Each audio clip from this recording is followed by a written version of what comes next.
Благодарам, колега Тречулевски, на репликата. Видовме во текот на вчерашниот ден како една од линијата на критики е предвидениот, односно прогнозираниот економски раст, исто така кризата која што се појавува кон би рекол во државата која што представува нашиот најголем трговски партнер. Меѓутоа во изминатите години која погледнеме политиката на Социјалдемократскиот сојуз, да, во една економија играат улога и екзогени и ендогени би рекол фактори кои што влијаат на економијата и надворешни и внатрешни, секогаш се подпирате на заканите кои што доаѓаат од надвор без да се најде соодветно внатрешно решение. Тоа се меѓународни околности кои што не може да бидат променети и се такви, меѓутоа прашањето е што предвидува буџетот и дали тоа го нотира. Ако погледнете во предлог буџетот, она кој што го намалувате вие, а тоа е намалената економска активност во Германија како наш најголем трговски партнер, е нотирано и е дел од би рекол од претпоставките од праемисите на кои што се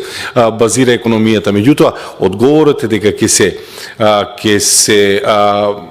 се реагира со подобрување на ефикасноста на македонската економија и со зголемување на инвестициите. Односно, станува збор за екзоген фактор кој што е како таков постои, меѓутоа прашањето е што ќе направите вие. Зошто? Затоа што во изминатите години често додека се повикувавте на надворешни влијанија, на надворешни неповолни влијанија, без разлика дали се тоа здравствени закани или енергетски закани и така натаму, споредбено гледавме дека останатите земји во регионот кон кои што важат истите закани, секогаш има и бележеа подобри резултати. Зошто?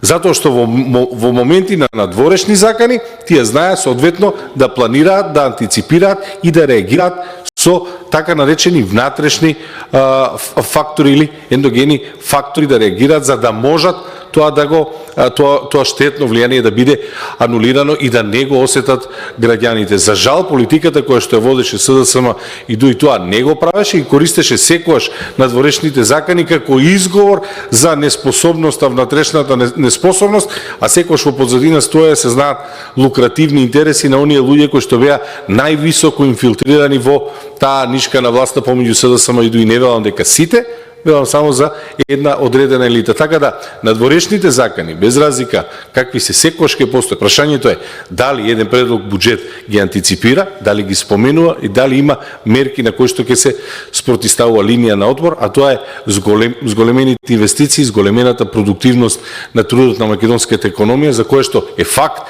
дека во изминатите 7 години, ако ги погледнете податоците, имаме само пат на ефикасноста поради лошите мерки на владата на СДСМ и ДУИ. Ви благодарам. Благодарам, Митко Тречулевски.